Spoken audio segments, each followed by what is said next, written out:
Welcome back, everybody. Welcome to my channel. This is episode 2, and today I want to talk about life as a massage therapist, my road from failure to success. That is it. Failure to success, because we're all going to fail. You don't think it's going to happen, but it will. Sometimes it's small, sometimes it's big, but we all hit those hard spots and those fail spots. But it wasn't always just an easy transition for me to go into massage therapy thinking, okay, I'm going to learn this. It's going to be really quick. It's going to be easy. No, it was a lot of realities were coming into my life, and people that were in it at the time, it was the instructors, were telling me like, hey, you're going to have a difficult time. A, you're a male. B, your stature is kind of, stoic a little bit. You're heavy handed. The way you carry yourself, it's not very welcoming. But so I was failing a lot with that. I didn't know how to take it. At first, that's how it was. I didn't know how to take criticism when it came to constructive criticism. Getting told that I was going to have a difficult road ahead of me, I didn't know how to take that, and it kind of hurt my feelings a little bit because I was in my mind, I always thought, hey, I'm in it to win it. I'm gonna do this full on. If I said I'm gonna do this, I'm committed and I'm gonna seek it all the way through, all the way till the end and see what I can do. But I eventually graduated from the program, and then I go to my very first job. Got hired right away. And that was really, really good. I was excited. I thought everything was gonna be going good. I'm gonna be learning a bunch of new things, which I did. But I also learned that I really didn't fit in. I didn't fit it at all. And I was working in a spa.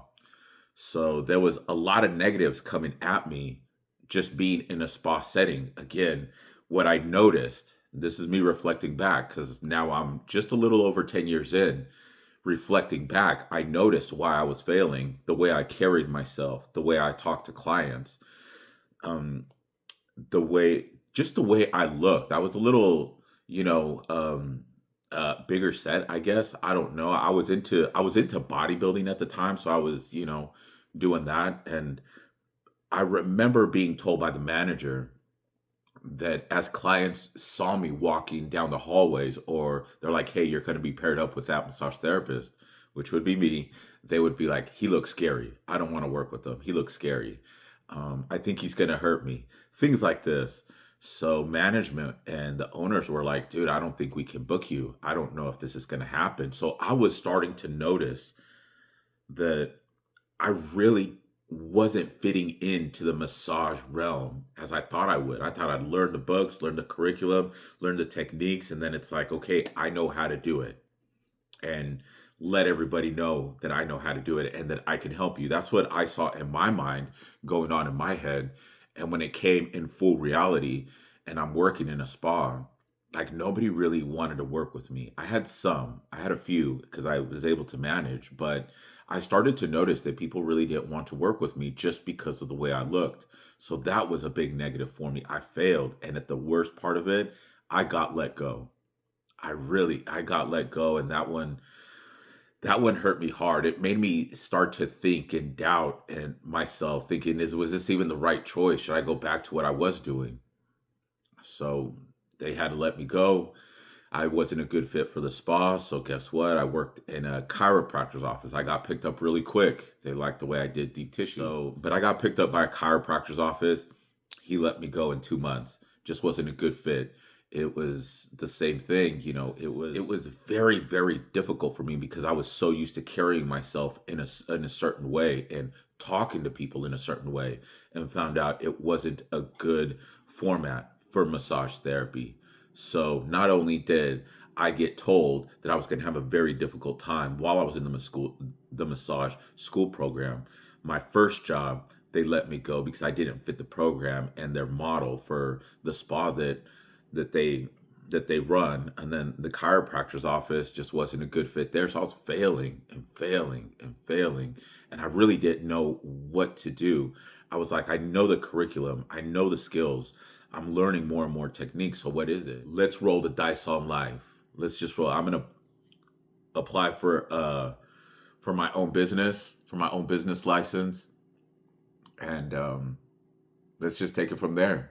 And I was running stuff out of my own home. And did it work out? Yes and no. It's not always very well that somebody wants to get a massage in someone's home, especially when it's a guy. So more hurdles to run. I really didn't understand that. To me, all I thought was, "Hey, I can do the job. So let me help you." That's all I thought about. I was not thinking about what was going on the client's perspective. How do they see it? What do they view? What's going on through their head? I didn't realize that it would be a negative on me if I'm like trying to promote myself to be this massage therapist and what I do and my skills and I can help you. And then I say, come to my home. But I wasn't really advancing anywhere, just scraping by. So that failed. Well, working in my home failed. Once you have a business license, all you got to do is renew it and it can still keep going. But so once I graduated and I went through these three, you know, hard phases in my life where I was failing. I failed in a spa, I failed in a chiropractor's office, and I was failing at home. I finally was able to get a job inside of a gym. So they just said, hey, just move your business into the gym. That was very tricky. I loved it at first because I was like, okay, it's a gym setting. There's going to be a lot of gym bros, fitness people, active people. So now it's like maybe I can just be a little bit more relaxed and knowing that I used to be in bodybuilding and I used to train quite a bit. Maybe I'll relate to more people and be like, okay, so I wouldn't be failing there.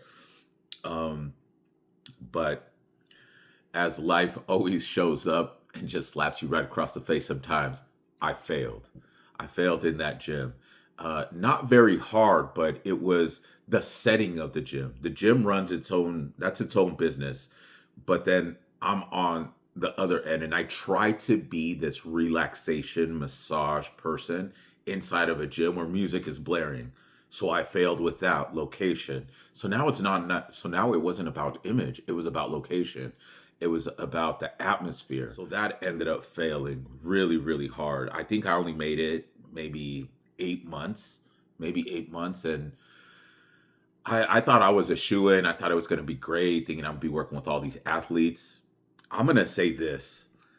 Whenever you have an idea of what you think your business model is going to be like, and you have this vision in your mind of like, I'm going to be working here, this is what the location's going to look like, this is what the decor is going to look like. Again, I thought a gym, very active people, that it's just going to unfold the way you see it in your mind. There are a lot of surprises. There are so many surprises that come up to the point where you start second guessing if your decisions were the right one, because not only was the gym it's just a regular gym. They play house music, maybe some hard rock, things like that, just to get the upbeat going. And at the same time, I'm at the corner of the gym trying to play relaxation classical music.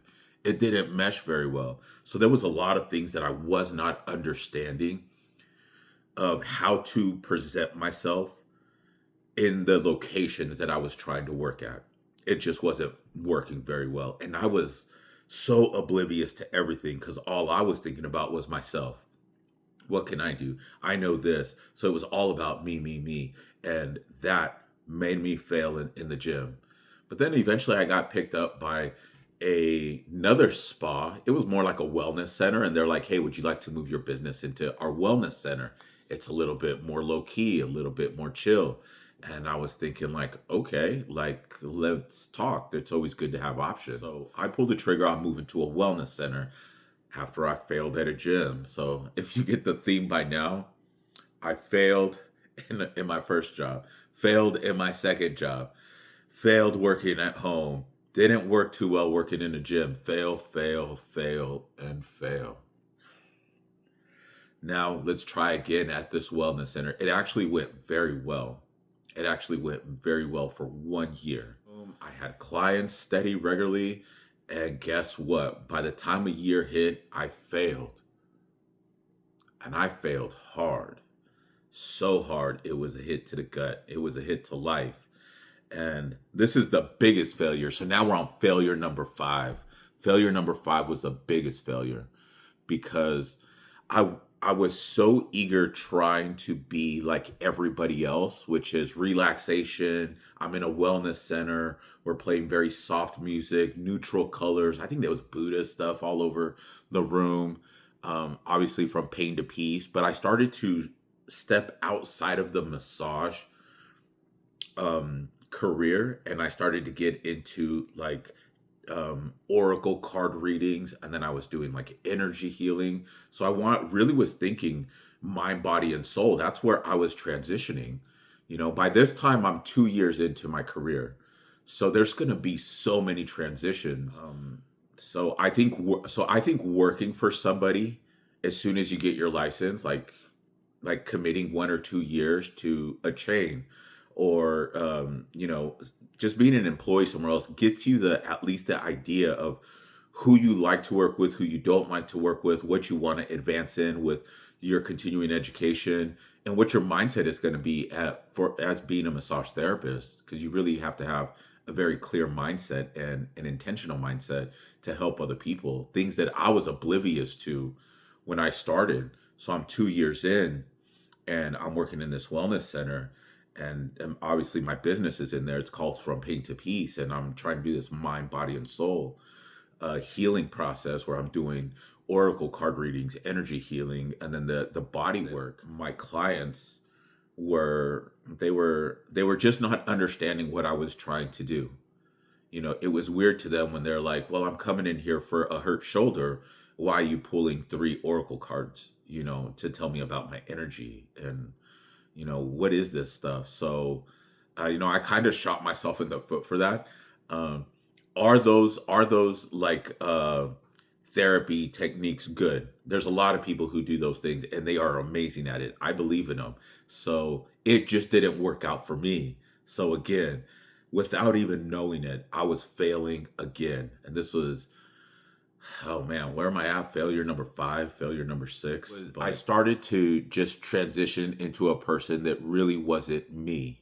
And I was just trying to please everybody, and that's the biggest failure, because you're not going to make everybody happy. And I had a hard time learning that. And life slapped me across the face with the hardest failure ever, because by the time I ended that year, that failure made me lose everything. Not only did I lose the business, I was starting to lose money because I was depleting my savings account. I didn't know what was really going on. Like, when I say I really didn't know what was going on, I mean, I just didn't know what wasn't clicking. I was like, I kept moving locations. I kept trying new continuing education courses. I kept trying new approaches like the energy and the oracle card readings. The image was off. I was like, what is it that I'm missing? I don't know what's going on. And what happened was I was not listening to my clients and what they really wanted. And when I say that, I'll give you a really brief example. Somebody would say, "Hey, I'm having hip issues and I'm having a hard time like sitting down and standing up. It hurts in my hip right here." And they'd point to a location. And I would say, "Okay, don't worry about it. I'll take care of it today. I'll fix you up." And they're like, "Really?" And I'm like, "Yeah, I'll get it taken care of today." And they're like, "This has been going on for like months. I mean, I've been through PT, I've had cortisone shots, I have a pain management doctor." Like, nobody's able to understand it, but it's still there and it still lingers and it hurts from time to time. It comes and goes, but when it is, it's like, and I would just say, "Oh, that's okay. Massage can handle it. So I'll just take care of it today. So I'll fix you up." That's how much of a big head that I had, and a big ego, and just thought that my abilities were this awesome abilities and I had all this great touch, and that I just because I had this certification that I was just going to help everybody and it was just going to be that easy. And guess what? You're rolling the dice on life, because there was a lot of times I failed in a lot of sessions and people were like, "I just went through a painful session and nothing is fixed."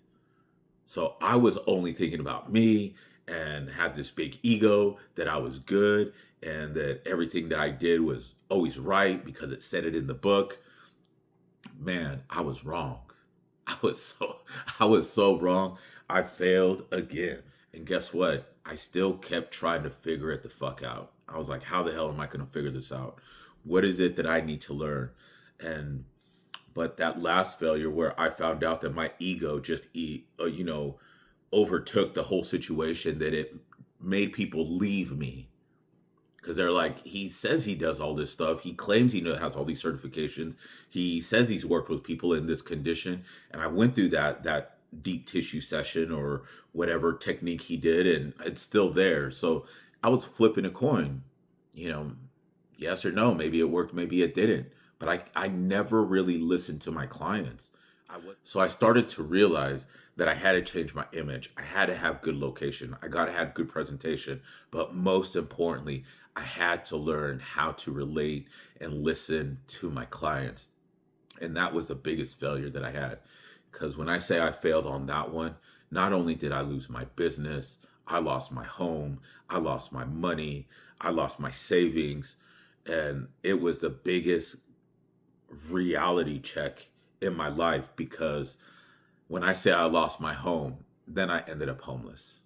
That's how much I failed. I failed myself to the bottom of the barrel.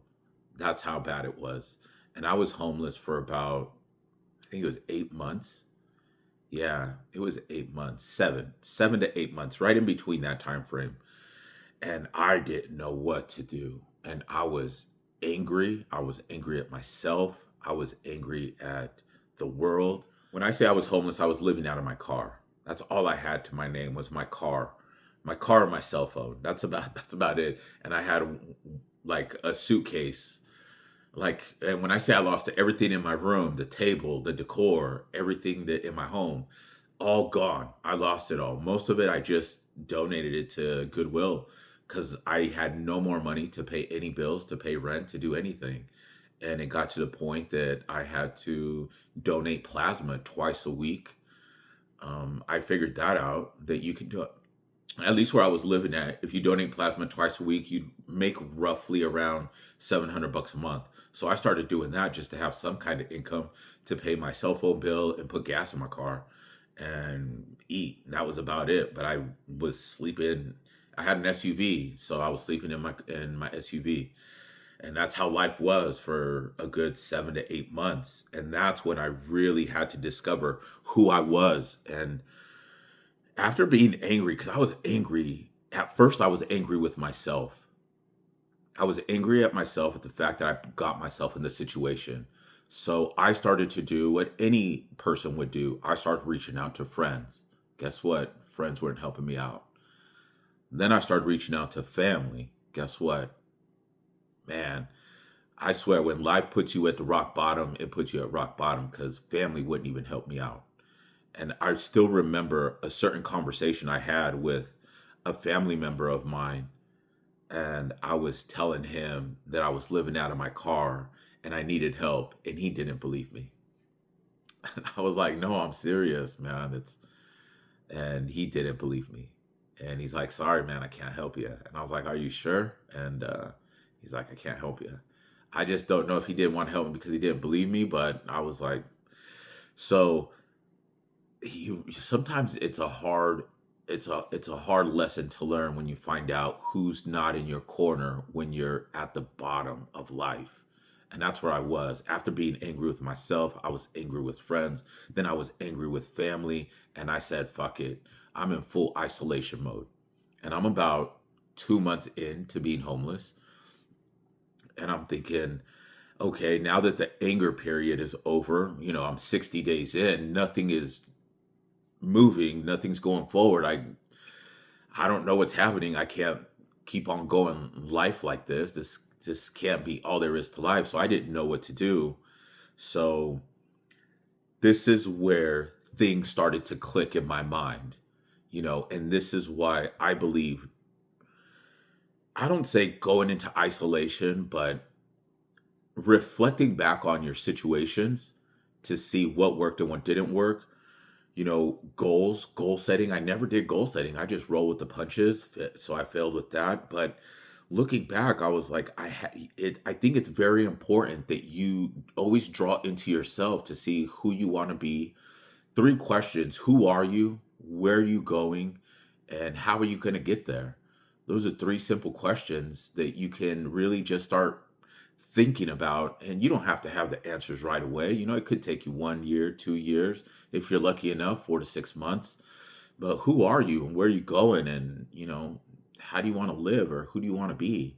These questions, I think, are very valuable to look at, especially when you're starting a new adventure. Because here I am now, 3 years in, in a massage career, I failed myself to homelessness, and I'm angry, and now I'm transitioning outside the anger period, and I'm starting to draw into myself. And the number one thing I did was I said, let's just go back to basics.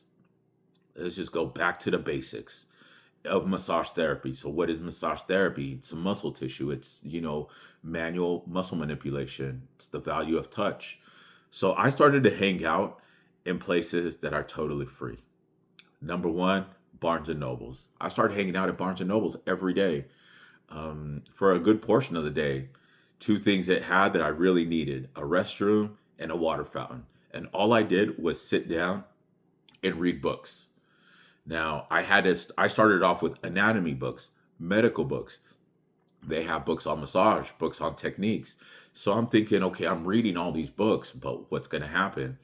At first, it was like I wasn't hoping I was going to get out of the rut with just doing this, but my mindset was like, let's just take this one step at a time.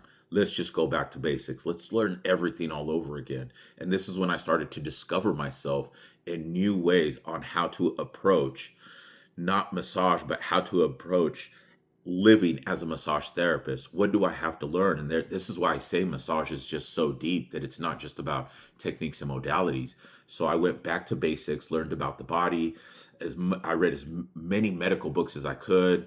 There's books at Barnes and Nobles about massage techniques and modalities and all various degrees. So I started looking into those. So I'd spent day after day going over as many books as I can.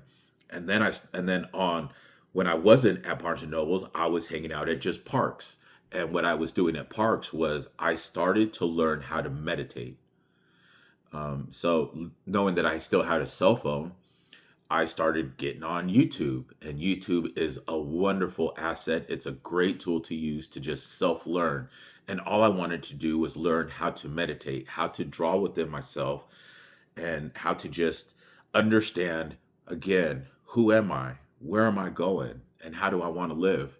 And at trying to get to these questions. So I started following people on YouTube, and not just anybody, but I started to really fall into certain videos from Joe Dispenza, who's a neuroscience, Bruce Lipton, who's a doctor in biology. And then I started following monks on YouTube, and it was all about the mind. That's all it was, the mind. Can you change your own reality? So, Joe Dispenza, the one thing he always talked about was you have so much healing properties in the mind that accentuate out from the body that you can heal people, and you can change your own reality by thought alone. And it's so powerful that you can heal other people within your vicinity. And I was like, wow, that's very vague. I don't know. Let me pick up some books from him and start looking at his YouTube videos. Then I fell into Bruce Lipton stuff. And the number one statement Bruce Lipton said was, if you want to change your life, change your story. That hit me hard. And I remember rewinding it on the YouTube episode that I saw that. If you want to change your life, change your story. Everything you keep telling yourself is what your life is going to be. It's the reality you see. It's how you view the world. So you're creating your own environment, or your environment is creating you. So I kept playing the same role of like, I'm angry. Why am I homeless? I don't have money. I don't have this. I kept thinking in lack. So I changed my story, and I was like, you know what? I'm learning.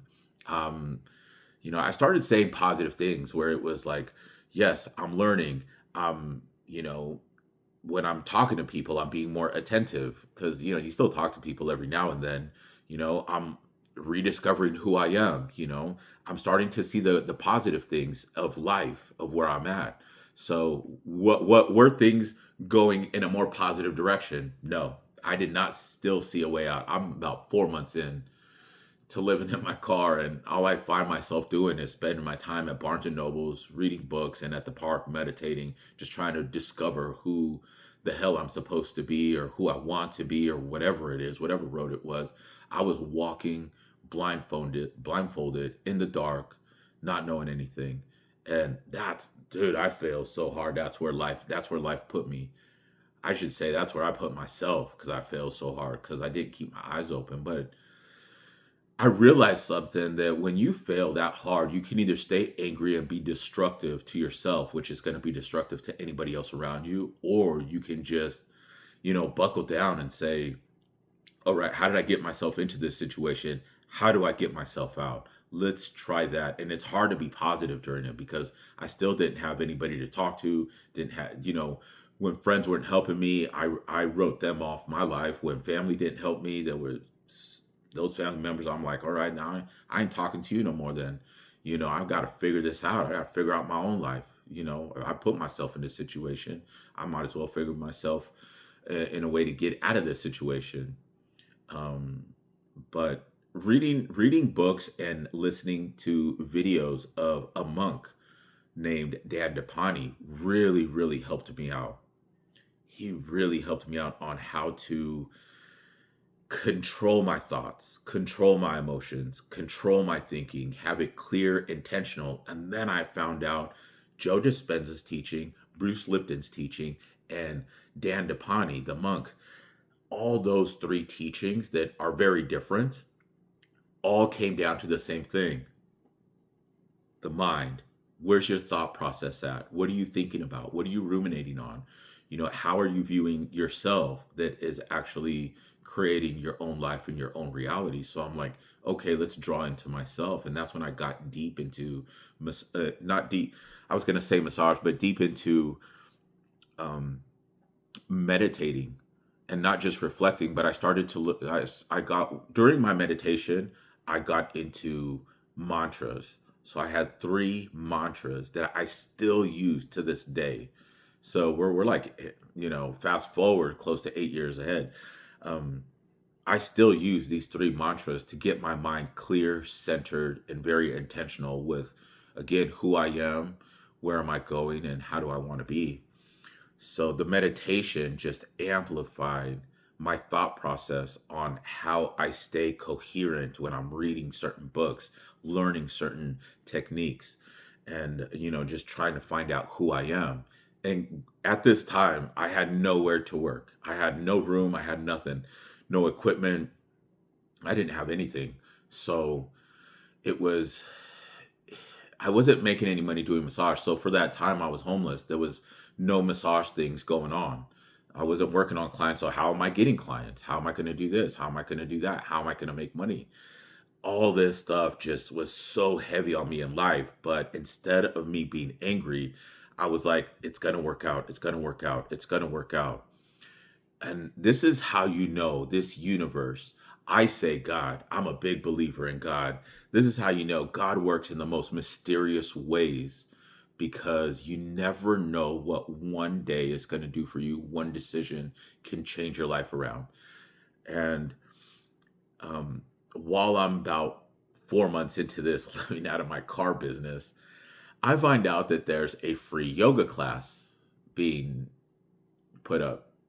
Somebody had to just complete their hours so they can get their yoga instructor's license. So they had to give out some free classes. So I was like, it's a free yoga class. Signed up, and I was like, I'm just doing this just to fill in the day because I really have nothing going for myself in life.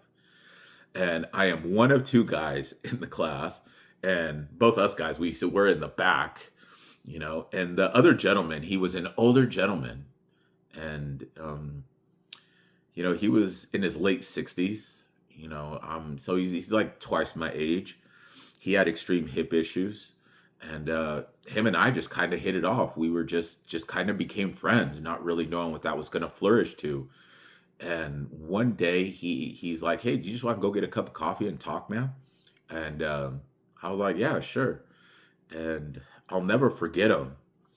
And he eventually became my mentor. He was very heavy in the church, well, in a church.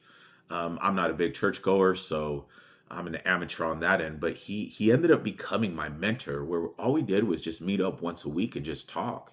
And I kind of told him my life story. I told him how I keep failing. I told him how I don't know what's going on with my life.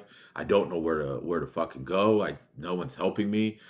And he asked me if I knew God, and I was like, "Well, I'm a believer in Jesus Christ, And he goes, "Do you truly believe? Have you accepted him into your heart?" And I was like, "Well, I don't know how much further I can go." And he goes, you keep telling me you meditate and you do this and you do that and you've read these books, Power of the Mind and Positive Thinking and mantras and people you follow. He goes, do you follow Jesus Christ? And I was like, I know he's real. And he goes, I don't think you've accepted him 100% fully in your heart. And I think you need to do that. Anytime you get into meditation where you're going to reflect on yourself to level up, have Jesus Christ lead the way. Follow him into that. He created you. He knows what's in store for you. He doesn't want to make your life difficult. And I was like, okay. So I started implementing prayer into my meditation to really accept Jesus into my life, to let him lead the way. So I'm not walking around blindfolded in the dark, not knowing where I'm going, stuck with frustrations. I was like, I will let you lead with complete faith. And that's what you got to do. And that's what he taught me. And the number one thing he told me, he said, when there's going to be decisions that need to be made, whether it's in life, whether it's in your career, whether it's in your massage, and you need what technique you're going to do, whatever it is, pray about it. And that little voice that you hear in your head, it's not your conscious. Trust me, it's Jesus guiding you. He is guiding you, and don't ever go against his guidance. He wants to see you succeed. He wants nothing but great things for you. So that little voice in your head that says, go left, not right, keep going forward, continue reading this book, whatever it is, he goes, follow that little voice, because that is him guiding you into what his plan is for you. And I said, okay. The minute I started implementing that, everything started changing for me. So I'm a big believer, truly in my heart, of Jesus Christ, and he truly wants the best for everybody. He saved me out of coming out of the bottom. He saved me mentally. He saved me spiritually, emotionally, and I started to look at life differently. And I wasn't angry anymore, especially I wasn't angry at myself. Did things start working out? No, not right away. And I'll never forget this day, because let's go another 2 months of this. And I'm talking to my friend, I'm talking to my mentor, I'm doing all this stuff. I invited Jesus Christ into my life. I'm letting him lead, and I am in complete faith. And 2 months go by, 2.5 months go by, and nothing still is moving forward. And I was like, I just didn't know what to do. Like, I just threw my hands up. It's like I just threw that white flag up in the air in life. And I'm like, I fucking give up. I don't know what to do. I actually started looking for work in other places. And I'm like, I'll just abandon massage therapy. And this is when I saw the full power of Jesus Christ. This is the day. And I'll never forget this day. It was early June. And I think I had like $6 left in my pocket. And I was so hungry. I hadn't eaten probably in a day and a half. And I had enough money to just buy just a Big Mac sandwich. And I get that sandwich, and I'm in a Target parking lot. And I'm looking at the sunset go down. It was a beautiful sky, man. I'll never forget that. One of those beautiful skies where it's, filled with reds and oranges and a little bit of pink, and you see the light blue sky, and it was, you see the sun just slowly going down, and I'm eating this Big Mac just thinking like, man, I'm reflecting back on like, is this working out? What should I do? I finish my sandwich, and I'm just looking at the sky, and I just break down. I just break down crying. And I'm like, I just shouted out loud, I give up. I'm done. If this is what you want, I'm not supposed to be a massage therapist. I'm not supposed to do this kind of, like, I'm done. I give up. I'm trying everything I could. I believe I turned every rock over. It's like, if it's over, it's over. Just let me know it's over, and I'll start looking for other jobs. Like, but I waved that white flag, and I was screaming this out loud in my car as I'm crying, looking at the sunset. And this is how powerful it was.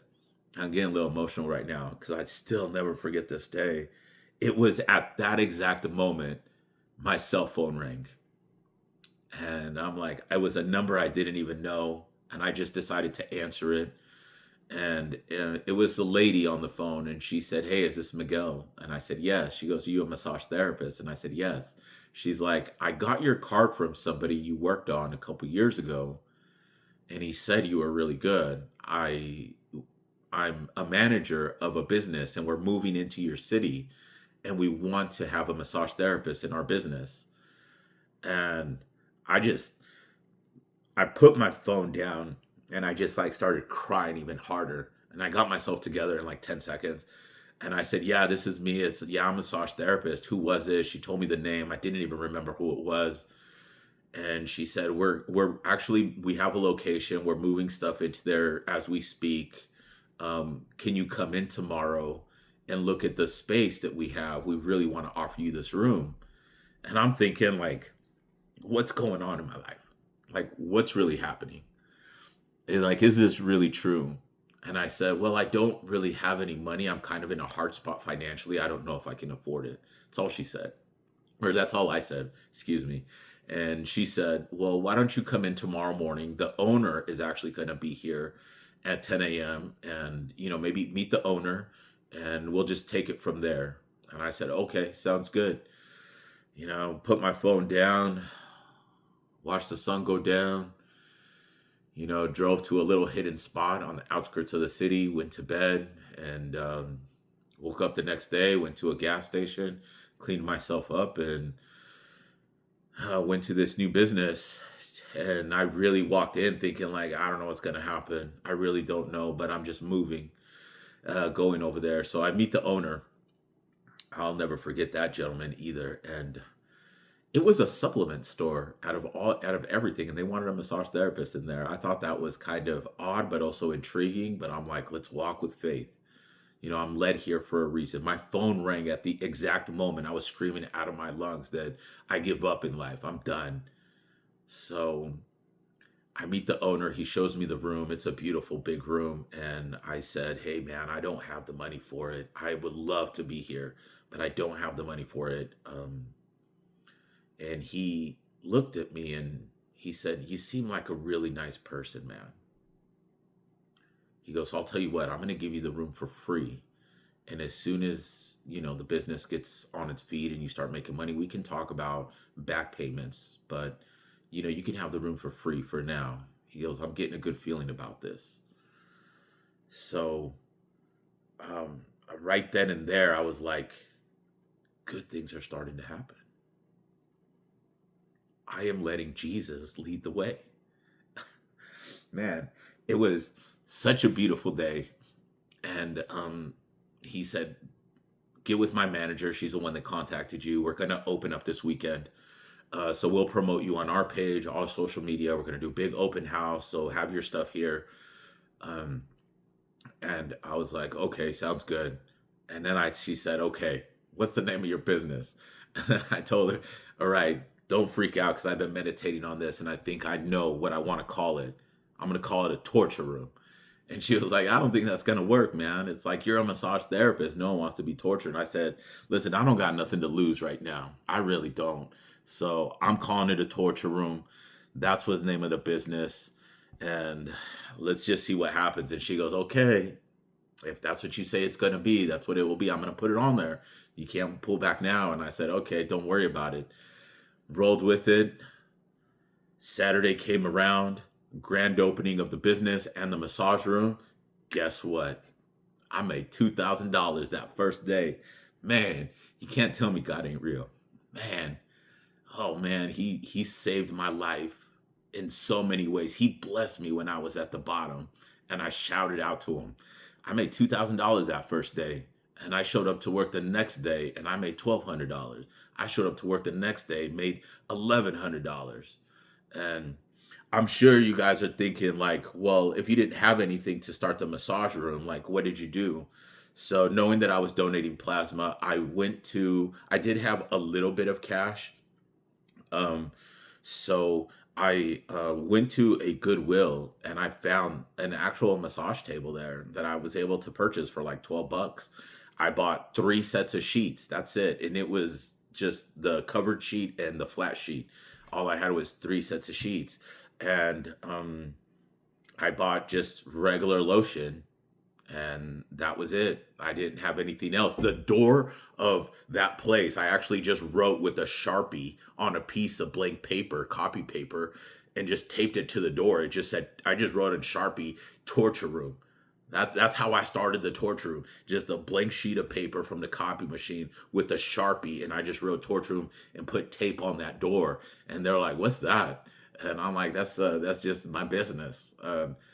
So you don't have to look pretty and all that to have a nice, pretty massage room. I realized I didn't have to do that, you know.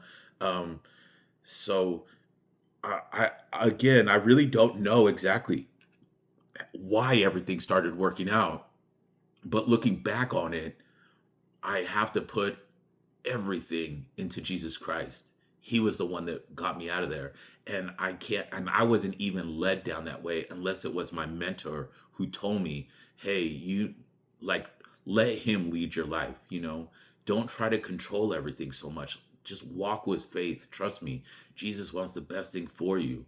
And I was like, okay. So the massage room didn't look pretty. I didn't have no decor. I had a table in the center. I didn't even have racks nowhere. I didn't have nothing. I had a little bucket on the side where I kept my sheets, and then I had another bucket on the side that just had a couple tools in there and just lotion sitting on the floor. And I had one fold out chair that I used, and that was it. It was bare. It was raw. There was nothing in there. But for some reason, people liked the massages that I was giving. And I started to think, okay, I learned all this stuff when I was reading these books. I learned this about the human body. I learned this about the quads. I learned this about the hips. I learned this about, people's mindset. So I started paying attention to clients. I started really paying attention on how they told me their story, how they answered my questions. And I took all the information that I retained from reading all these books, months and months and months reading these books, and then all these months of meditating, and then finally saying, I give it all to Jesus Christ, show me what to do. And he would talk to me and he would just tell me, like, dude, it's gonna be okay. It's gonna be all right. Just what you're doing. You read about this. So I was able to actually pick information out of my mind simultaneously as I was led to do so. And people were getting treated, and people were like, dude, this is actually, I mean, I feel so much better. It actually worked. It was a little brutal. I was heavy handed, they're like, but if deep tissue works, like, then we start enhancing on that. But it was all led by faith. So I really believe after failing and failing and failing with image, with how I talked to people, with who I was, where I just had this ego, everything got taken away from me and I was at rock bottom. And I truly believe till this day that I was tested to the core, where everything was stripped out of my life, from work to finances to home to friends to family. Everything was stripped out of my life. And I know there are people going through something like that today, yesterday, tomorrow. It happens in life, and it happened to me. And I don't know why things happened the way they did, but they did. And maybe it was because I wasn't angry anymore for a certain time after the anger period stopped. And I said, okay, let's see what we can do. Maybe God was looking out for me just a little bit and said, I'm going to put this person in his life, and let's see if he grabs out that what am I trying to say here? Like when you're stuck in the ocean and somebody throws you a life preserver, there you go. Let's put this person in his life, and let's see if he grabs that life preserver right there. And I did. And then he's like, all right, he's going downhill. Let's see if he listens to the message. Somebody told me a message, and I listened to it, and I did, and I ran right through it. And, so he kept putting all these little droplets of like hope in my path that I didn't even know where I was going to go.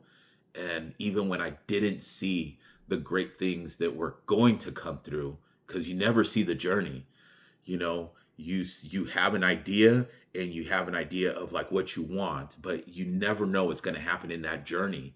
Because let me tell you, you fail more times than you will succeed.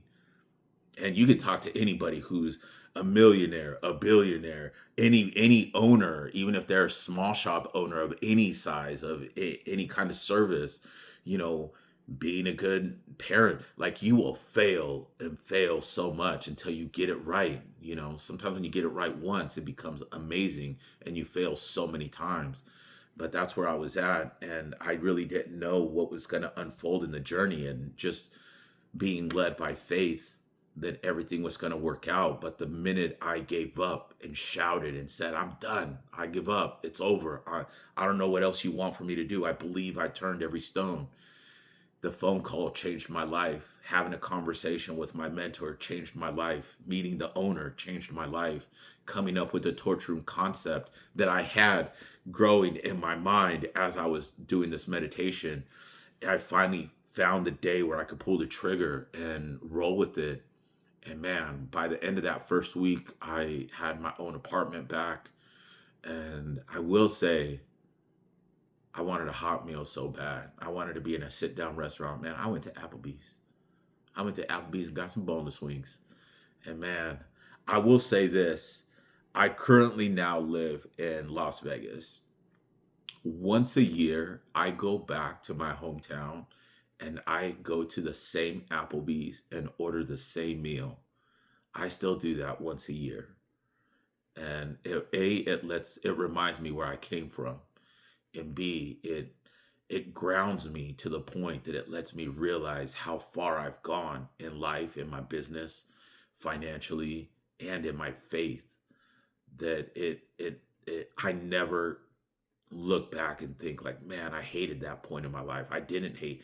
Maybe I hated it at the moment, but now it's like, no, it molded me to the person I am today. So once a year, I go back to the same Applebee's and have the same meal. And I just reflect back like, man, I've came up a long way. And all that shit, all that ego shit, and all that, oh man, I'm the best, this and that talk, all went out the window. I don't ever talk like that because I know I'm not the best. I know there's some good body workers out there. There's some really good ones out there, and I try to learn from them. But I also try to teach people myself, and with the content that I put out. But man, I failed what, 6, 7 times, to the point where I was down at the bottom of life. Jesus Christ helped me get out of it. And it all came from one conversation with an amazing mentor who really showed me and led the way for me. Like, man, that was just the most powerful, powerful day.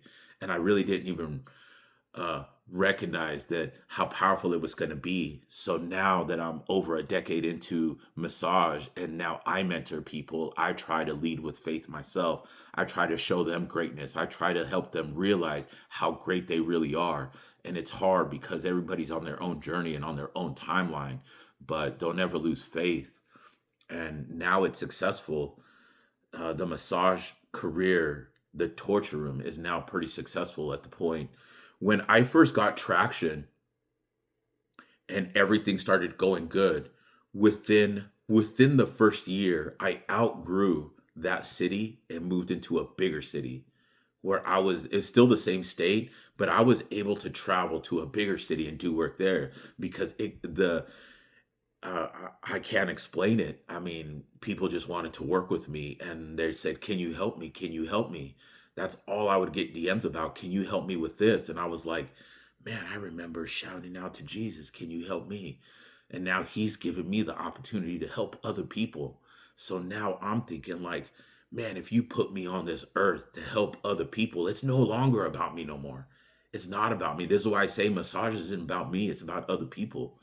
And so forget about forget about the techniques, forget about the modalities, forget about that. Just the value of touch and how touch can change reality. It can change a person's life.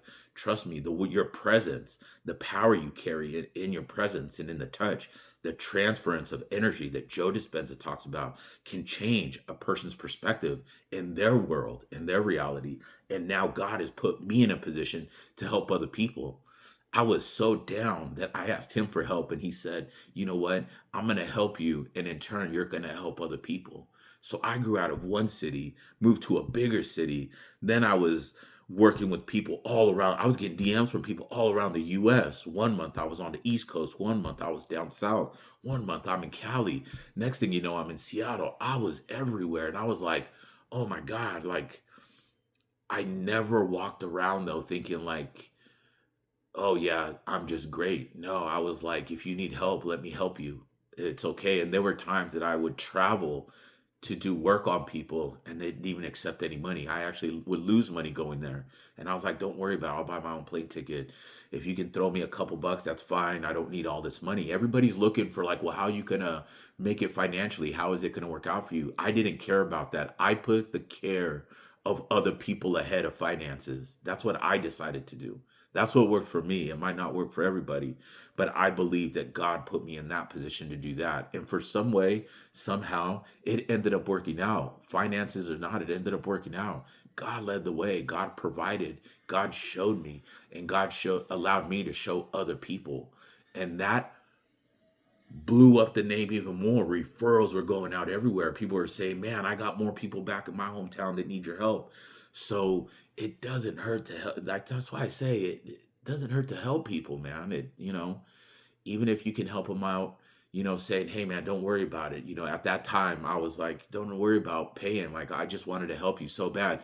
A, it would give me the experience. B, it gave me the tools to learn, to say, "Okay, let me figure this out." It gave me a mindset of enhancing my critical thinking skills to say, okay, I've never seen this problem, but now I'm going to present it.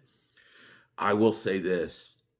What my mentor told me was, when you pray to Jesus, don't ask for anything in this world like money and a home. He goes, don't ask for that. He goes, just ask him to guide you and to give you wisdom. Just say, I'm looking for guidance, and, give me wisdom. That's all I ask for. Two things: guidance and wisdom. And that's actually written in the Bible somewhere. Now, I'm an amateur on the Bible, so I haven't read it, but I've been told that it's written in the Bible that when you pray, make sure you always ask for guidance and wisdom. He guided me to so many people around the world, and I didn't know how I was going to make it there, but he provided a way. And with wisdom, I was put in positions to work with people with some of the most extreme conditions. And all I did was have complete faith in my heart and in my mind. And coherently, that amplified information that I could grab.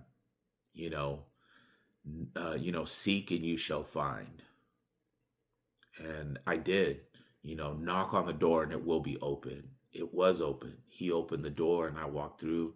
I seeked for information and I found it. He led the way, you know.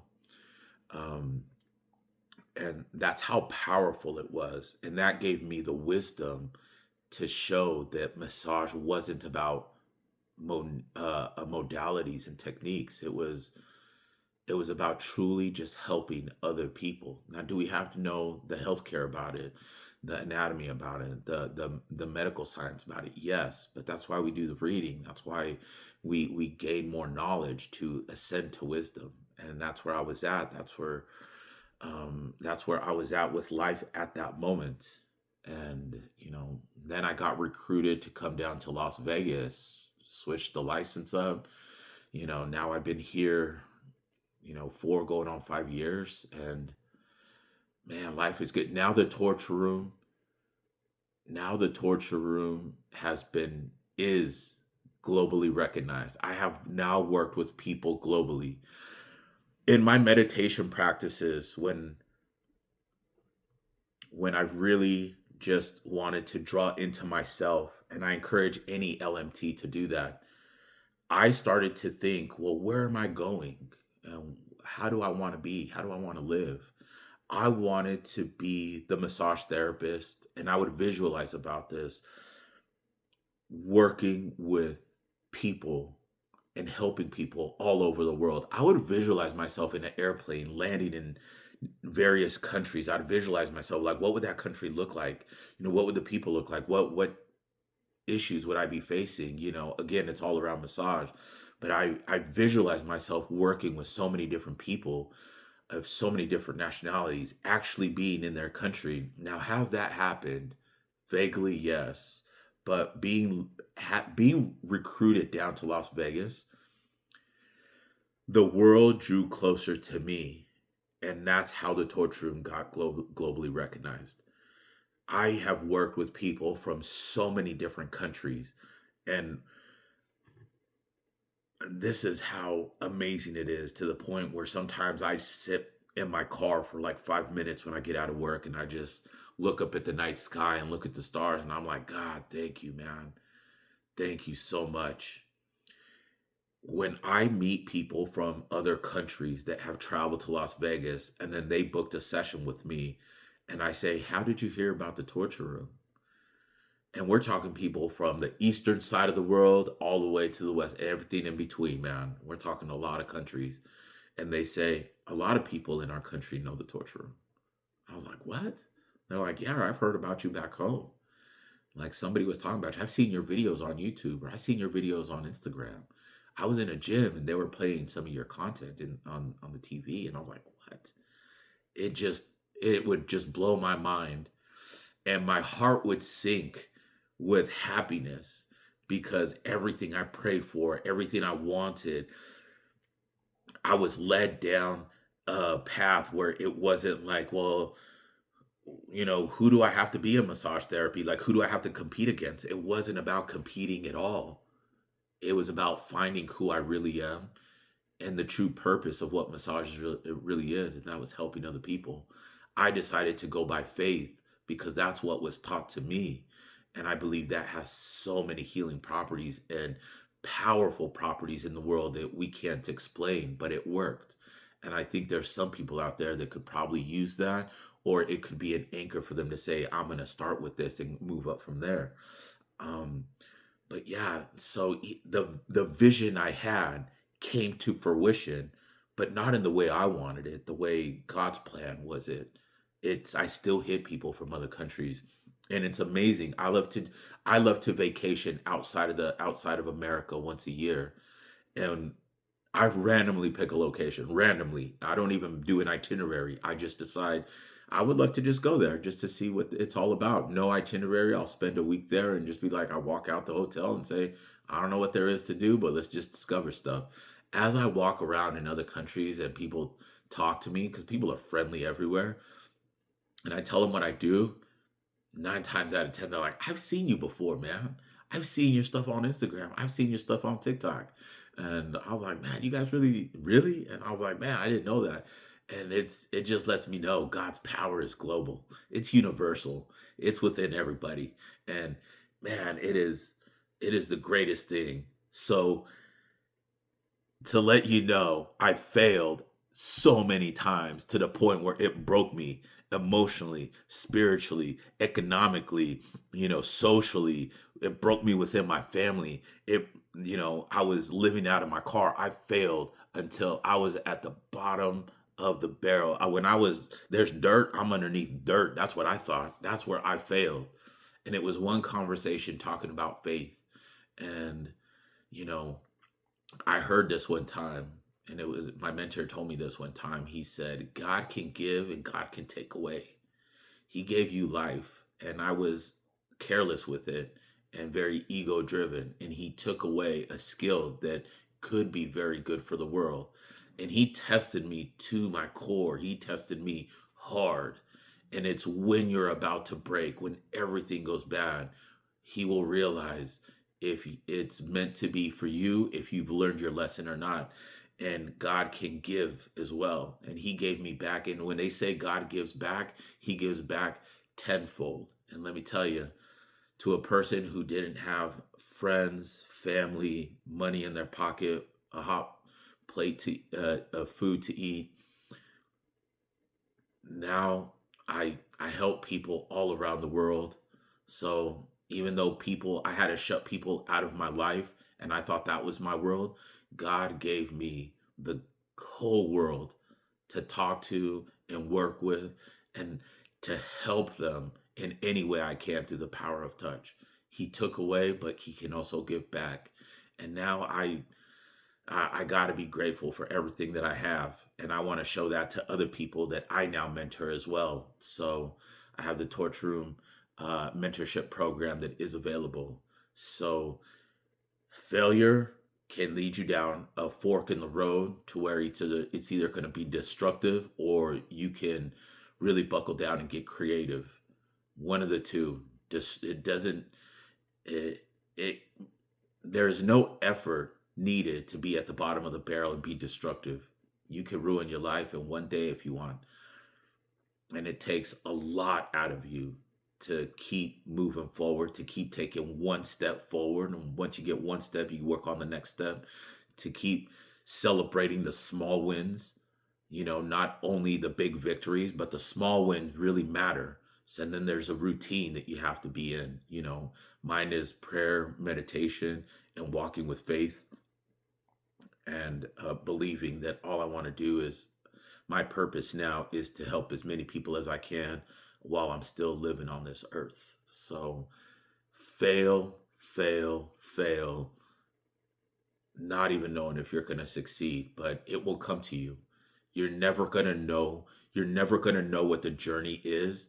And that's the great thing. If you knew all the failures that were going to happen in your life with whatever goal set that you have, guess what? Me included, and I think 99.9% of everybody else would say, I don't want to do that. Why would I want to be a massage therapist if I'm going to lose everything and be homeless? I didn't know that was going to happen to me, but it happens. We don't know what's going to happen in the journey, but that's how you discover who you really are, where you're going, and who you want to be. It's going to make you out a better person on the other side. Look, if you read any biography, talk to any CEO, anybody who's made it to the top, everybody has a come up story. Everybody has an extreme failure stories. I heard one time that 70% of millionaires have failed in business more than 8 times, in 8 out of 10 times in their life. They failed, went down to zero, and went back up. You got to have this driving force, ethics of just working hard. And I decided to use faith because that's what was taught to me. And I don't know, this was my story of my come up from failure to success, how I started the massage, how I failed multiple times, how I failed all the way to life, to where I was at the bottom, and how I succeeded, my journey to success, how I was led to success. And it's all with the power of the mind. So develop a good mental mind frame, good personal development skills. If you're whatever you want to do in life, trust me, you can be great at it. You don't always have to be the best, but you can be great enough to impact other people. I don't think there's just one true person that is just the greatest out of all. There's a lot of good people out there. I'm definitely not the greatest massage therapist, but I just strive to be good for the people that come into my room seeking my help, because I believe that's the purpose that God gave me. And so I hope anybody else that sees this, brings Jesus into their life. Let him lead the way, walk with faith, complete faith that he wants the best thing for you. When you fail, look at the positives. There's something you had to learn. Success is down the road. You're never going to know when it will come. It took me 8 months to figure that one out. Actually, it took me 4 years to figure it out, because I failed first year, failed year two, failed year three, homeless year four. Then it finally came through. A lot of people would have gave up. So, but if you have that driving ethics of, I'm gonna work hard no matter what. Keep going. Failure after failure, keep going. Trust me, you will succeed at the end. Celebrate the small wins, because when you're grateful and celebrate the small wins, the big wins are gonna be coming, and you don't even know when it will, but it will, and you'll be even happier. So, anyways, I hope you guys liked my story from failure to success as a massage therapist. If you liked the video, please hit that subscribe button, drop any comments. I'll try to get to them as quickly as I can. This is episode 2, Torture Room Theory. Name's Miguel. Peace out.